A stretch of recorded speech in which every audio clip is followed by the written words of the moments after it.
Alors, que dire? Que dire de notre adversaire? Il s'oppose systématiquement à tout projet venant de Dijon, au projet de cette ville douce à vivre, porté par François Rebsamen. Oui, le Conseil général nous a délaissés. Et de plus, François Sauvadet a déclaré partout, même dans un article du Monde, mais il a aussi écrit à tous les maires de la Côte d'Or que pas un sou n'irait à l'agglomération dijonnaise et que tout irait au rural.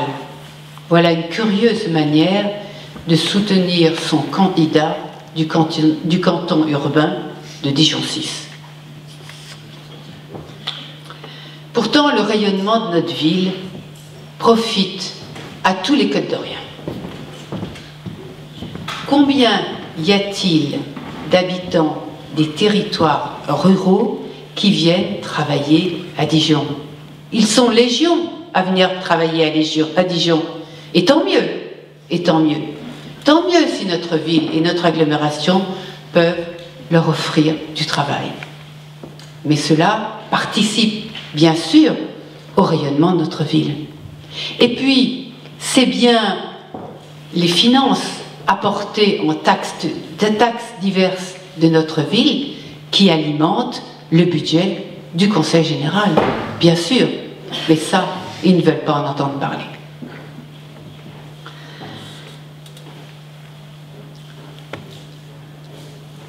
L'équipe sortante a, vous le savez, arrêté de financer les crèches de Dijon, refusé de financer l'Office des personnes âgées de Dijon, où il y a quand même 1700 adhérents. Ce n'est pas une toute petite association. Mais je vous dirais, ils ont aussi baissé ou stoppé les financements de petites associations ou de grosses associations comme la Codège.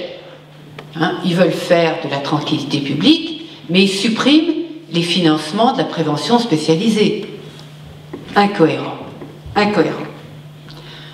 Mon adversaire, sur les ondes, refuse les transports que je veux mettre en place pour les personnes âgées du canton. Curieux. Considère que ça ne fait pas partie des compétences du Conseil général. Mais d'abord, c'est être peu en proximité, bien sûr. Lui, en un mandat de conseiller général, il n'a jamais eu de permanence de conseiller général sur le canton. Jamais. Il n'ouvre une permanence qu'au moment des élections. Et puis après, il la ferme, et puis c'est fini. Les habitants du canton ne savent pas le trouver. Et donc, les petits transports collectifs à la demande pour les personnes âgées, il n'en veut pas. Et pourtant, c'est la compétence du Conseil général, il s'agit de personnes âgées. Et contrairement à ce qu'il croit, les transports dans l'agglomération dijonnaise sont une compétence partagée entre l'agglomération et le Conseil général. Preuve en est les transcos qui viennent jusqu'au cœur de Dijon. Mais pour ces transcos, qui transportent donc notamment des collégiens, ils ont aussi arrêté de financer le transport des collégiens dans l'agglomération dijonnaise. Ce qui fait moins 450 000 € par an. D'ailleurs, pour les crèches, ça faisait moins 350 000 € par an. Il faut arrêter cela. Il faut arrêter cela. François Rebsamen vous a parlé du bétonnage. Notre adversaire nous accuse de bétonner. Mais quand lui parle de permis de construire, nous, on parle de permis de logement. Parce qu'ils sont nombreux, ceux qu'il faut loger. Et donc il faut en faire, et en faire encore, pour pouvoir les loger. Et il y a de la place à Dijon. Promenez-vous dans les rues, regardez les logements insalubres, rentrez dans ces immeubles, insalubres, et derrière, il y a de grands espaces, souvent pas utilisés. Là, on peut en loger des gens. Il y en a tant qui attendent.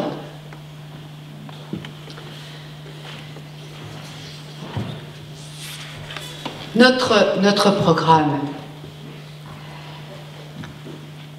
a 3 lignes de force: la solidarité, la proximité et l'efficacité. Je vous ai parlé des personnes âgées. Je pourrais vous dire que le Conseil général a limité l'enveloppe annuelle de l'allocation personnalisée aux personnes âgées. Ne travaille pas sur les logements adaptés. Je vous ai parlé des crèches. Je pourrais vous parler des jeunes et de l'emploi, où, comme le dit Aline, nous allons financer le BAFA, mais nous allons aussi financer des CDI dans les PME, et nous allons mettre en place des parcours de professionnalisation. Alors que l'équipe sortante a supprimé de façon drastique le financement des associations d'insertion. Moins 13%, 2 années de suite. Pour les personnes en situation de handicap, nous voulons embaucher au Conseil général, parce que le Conseil général, dont c'est une des compétences primordiales, est loin d'avoir le taux minimal requis par la loi. Il pourra en avoir plus, mais il n'a même pas le minimum. Et donc, nous voulons embaucher au Conseil général. Et puis, vous savez, je siège au nom de l'Union départementale des CCAS de Côte d'Or, au bureau du comité départemental d'insertion. J'y étais mardi matin à 8 h du matin, et on voyait les subventions aux associations, et notamment celles qui sont dans le cadre du plan départemental insertion. On subventionne des associations qui font des travaux dans les communes, mais pas n'importe quels travaux. On rénove des lavoirs.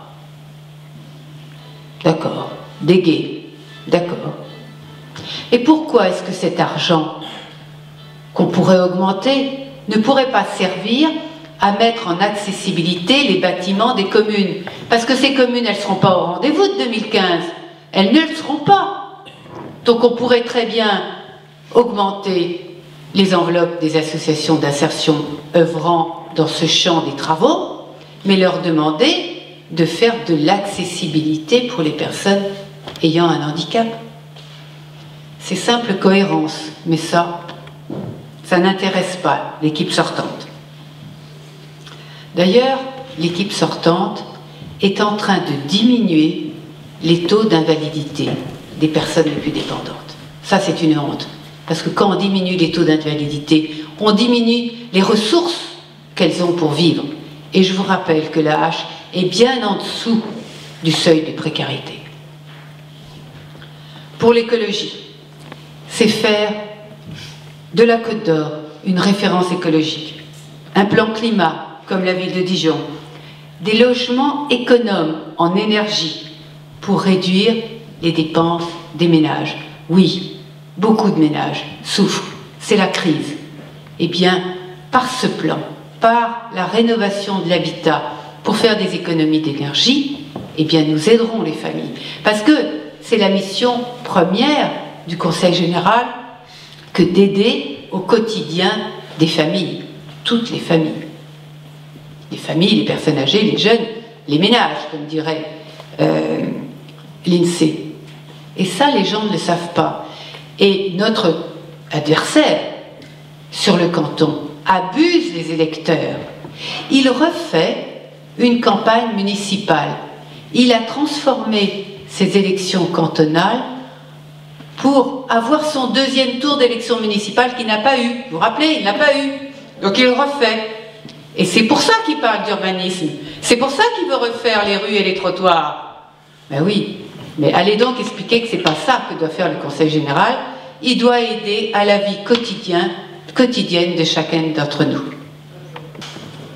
Ce sont deux manières de voir la société. Il s'accroche au passé avec ce petit habitat traditionnel réservé aux plus riches. J'ouvre la porte à l'avenir.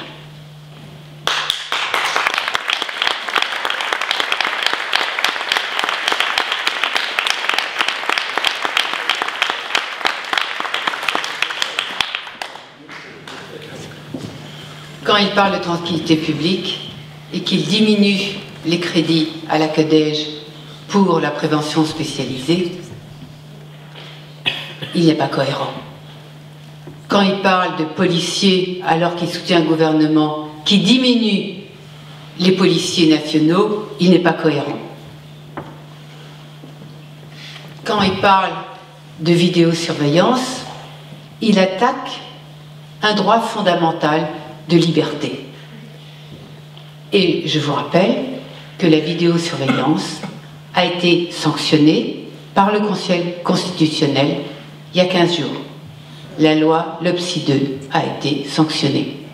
Et la vidéosurveillance est réservée à des lieux très précis, notamment devant les commerces. Et pas partout où vous vivez. Et pourquoi va-t-il effrayer les personnes de notre canton en parlant d'insécurité? Mais non, ce que nous avons rencontré, c'est un sentiment d'isolement qui fait croire qu'on est en insécurité. Ah oui, on en a vu des gens fermés à triple tour ou à quadruple tour. Oui, les gens sont seuls, et quand on est seul, on a peur. Mais c'est pas parce que vous êtes attaqué que vous avez peur, c'est parce que vous êtes seul. Et donc c'est pour ça qu'il faut mettre du lien social, et c'est pour ça qu'il faut remettre en place des services et un lieu d'accueil pour les personnes âgées, et un lieu où on viendra parler, on sera écouté, on sera orienté. Voilà. Or, ils ont supprimé le financement des centres locaux d'information pour les personnes âgées. Voilà. L'efficacité, puisque c'est notre deuxième ligne force, eh bien, c'est faire des choix budgétaires qui doivent servir les intérêts de tous lorsqu'il est juste de les servir. Et puis, c'est renforcer l'énergie de Dijon et soutenir la richesse des territoires ruraux et pas opposer les uns aux autres. C'est insensé d'opposer les uns aux autres. Et puis, c'est réclamer à l'État notre dû. Il ne l'a pas fait, François Sauvadet, qui rêvait d'être ministre. Il n'a pas fait, comme en Saône-et-Loire, comme Arnaud Montebourg. Il n'a pas réclamé son dû. Son dû, votre dû, c'est 40 millions d'euros par an. Eh bien, 40 millions d'euros par an, je vous assure qu'on va en faire des choses pour vous.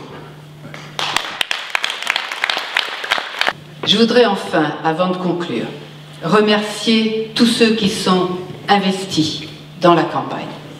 Christophe, le directeur de campagne, Jean-Baptiste, le directeur adjoint, Michel, le mandataire financier, Zladana, la responsable média, Jean-Christophe, qui est là-haut, le responsable du site internet, Facebook, Twitter et tout le reste. Jean-Philippe, responsable du programme, Gérard et Georges, les photographes, cinéastes et leur équipe, Bernard, le responsable de la diffusion, mais aussi les membres de l'équipe du local qui assument la permanence et la mise sous pli et l'organisation du porte-à-porte, les deux Jacques, Dominique, Bernard, Isabelle, Yolande, Catherine, Prince, Jacqueline, Janine, les jeunes du MJS, les deux Vincent, les deux Océanes, nous avons deux Océanes, Aline, Charlet, Harold, Antoine, ceux que j'ai omis, veuillent bien me pardonner. Et puis les élus qui viennent avec nous faire du porte-à-porte, Alain, Georges, Colette, Gérard, Jean-Yves, Nelly, Momo et d'autres, ils sont tous les jours plus nombreux. Voilà. Je vais clore maintenant, mais j'appelle au rassemblement de toutes les électrices et de tous les électeurs qui veulent changer le Conseil général, combattre les idées du Front National, soutenu par l'UMP. C'est l'homme du passé et nous ouvrons les portes de l'avenir. Merci à vous.